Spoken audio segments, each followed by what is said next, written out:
Salut, c'est ma première vidéo, je vais vous montrer le site de référence sur Android. Ensuite on installe Android Studio qui nous permettra de créer une application et on crée un nouveau projet, youpi. Oh là là, on n'a pas compris certains mots, alors je refais une vidéo dans laquelle j'explique certains mots. Et voilà, on en est là sur cette série. Salut à toutes et à tous. Avant de commencer, je vous remercie d'être là.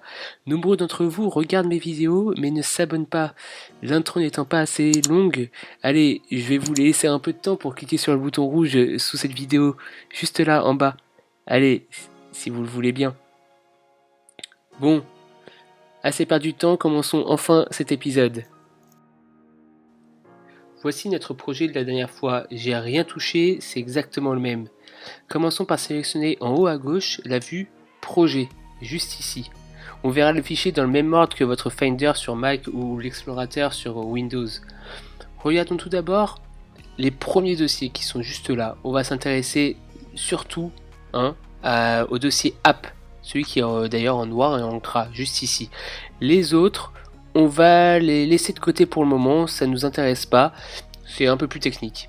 Le dossier app, c'est ici que nous allons coder notre application et créer ce que nous voulons. Voilà, c'est notre page blanche, c'est nos pages blanches de l'application justement. Commençons tout de suite par voir le fichier qui est juste là qui s'appelle build.gradle. Ici, ce fichier, dans les grandes lignes, il contient la carte d'identité de l'application. Prenons quelques lignes importantes. On a ici un identifiant qui s'appelle application ID.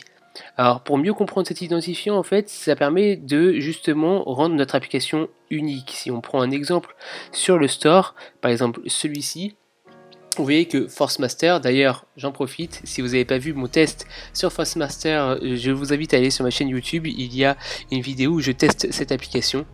Si vous regardez dans l'URL juste en haut, que je surligne, ici on a l'identifiant de l'application. Ça correspond à l'application ID. Ensuite de ça, on regarde ici le min SDK version qui est au numéro 21. C'est pour dire que les smartphones qui ont une version d'Android inférieure à ce numéro ne pourront pas installer notre application. Ça nous permet d'avoir accès à des outils qui nous facilitent le développement de l'application. Ce numéro de version, on le retrouve dans les paramètres de notre smartphone. Voilà. Ensuite, on a le version code, le version name juste là. Si on prend l'exemple par exemple de ForceMaster sur le store, on regarde tout en bas, on a la version actuelle qui est de 1.2.0, juste ici. À quoi elles servent? Elles servent surtout à faire des mises à jour. Donc si vous avez remarqué, sur le store, on affiche surtout le version name, bien entendu. Voilà, vous avez pu le voir. Plus bas dans le fichier, on a des liens vers des bouts de code, c'est ce qu'on appelle les dependencies. Ces bouts de code sont développés dans un autre projet ou par quelqu'un d'autre et nous voulons les récupérer pour gagner du temps à ne pas recoder la même chose tout simplement. Donc les fichiers Gradle que vous voyez ici, c'est vraiment la carte d'identité de l'application, ou plutôt je dirais le livret de famille, puisque on a d'autres bouts de code ici. Voilà. Pour le reste du fichier, on n'en parlera pas aujourd'hui. Nous allons continuer notre exploration en allant au dossier SRC. Les autres, on s'en fiche pour le moment. Le fichier SRC, ici, c'est justement ici que nous allons coder notre projet. Les fameuses pages blanches que je vous parle depuis le début qui sont à remplir. Donc à l'intérieur, on va avoir un dossier qui s'appelle main qu'on va ouvrir, c'est le dossier principal. Dedans, nous avons Java, ici, juste là, Res et Android Manifest. Nous allons tout de suite attaquer ce que c'est que l'Android Manifest. L'Android Manifest, c'est le chef d'orchestre de notre application. En gros, dedans, nous allons déclarer toutes les vues principales de notre application. Vous voyez ici, c'est écrit application. Déjà. À l'intérieur, on voit quelque chose qui s'appelle label, c'est le nom de l'application. Ici, on a le lien vers l'icône de notre application ou l'icône arrondie de notre application, tout dépend du device. Il y a certains devices qui préfèrent récupérer une icône qui est arrondie. Device, je vous rappelle, c'est le smartphone. Et d'autres qui préfèrent une icône carrée. Le téléphone ira chercher l'un ou l'autre. À l'intérieur, on a ce qu'on appelle des activities. juste là. On verra dans une prochaine vidéo ce qu'est réellement une activité, mais pensez pour le moment que c'est simplement un écran de votre application. Voilà. Dedans, il y a tout un blabla, comme vous pouvez le voir, qui veut simplement dire que votre application démarrera par cet écran qui s'appelle Main Activity. Donc là, voilà, c'est ce que veut dire ce truc-là, Launcher. Ça veut dire démarrer sur cette activité-là. Ensuite, nous allons voir le dossier qui s'appelle Java. Pour nous, il faudrait le renommer en Kotlin car nous allons développer avec le langage Kotlin et non Java. Mais laissons comme ceci pour l'instant. Dedans, on va avoir nos pages blanches à remplir, notre code.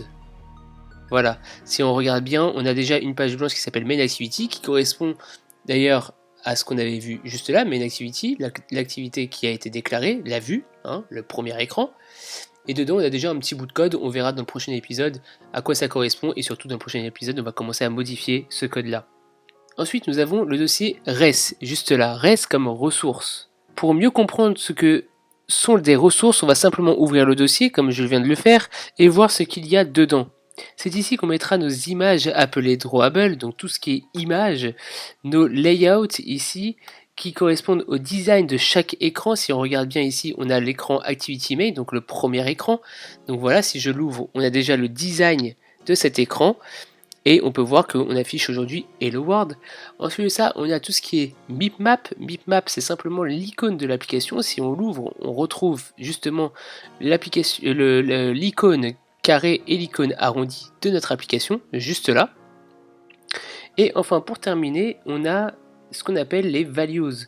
Les values, ici, on va avoir un fichier qui s'appelle string, juste là, colors. Donc string, si on l'ouvre, en réalité, on va voir qu'il y a des phrases, des noms. Ici, par exemple, c'est le nom de l'application. Pourquoi on les met ici? Tout simplement pour la traduction. Si demain, je veux traduire mon application en anglais, ou peu importe la langue, j'ai juste à recréer un autre dossier values-en, par exemple, pour English, anglais, en, et puis je copie-colle ce fichier-là en mettant les traductions en anglais, tout simplement. Et on peut aussi définir des couleurs, ici la couleur primaire de l'application, on verra ça plus tard. On peut définir des couleurs ici. Et enfin, on a aussi des styles, mais ça on va le laisser pour une autre vidéo, ça ne nous intéresse pas pour le moment. En vrai, si on regarde bien, dans un premier temps, de tout le blabla que je viens de dire, il faut retenir simplement que l'identité de l'application se situe dans le fichier Gradle, celui-ci. Ensuite, on a le chef d'orchestre qui est l'Android Manifest, qui est juste là. Ensuite, les pages blanches, là où on va commencer à coder, c'est tout ce qui est dans Java ici. Et enfin, tout ce qui est ressources, icônes, images, design des écrans, des valeurs de l'application à traduire ou modifier selon le smartphone, c'est ici, c'est dans les ressources. Voilà, là vraiment vous avez compris comment fonctionne un projet Android. On ne sait pas encore comment le coder, mais ça va être le sujet de la prochaine vidéo. Merci beaucoup d'avoir regardé déjà cette vidéo jusqu'ici. Elle a été importante pour comprendre la suite et être plus à l'aise. Le reste devrait vraiment être beaucoup plus fun. Prochain épisode, on code, c'est promis.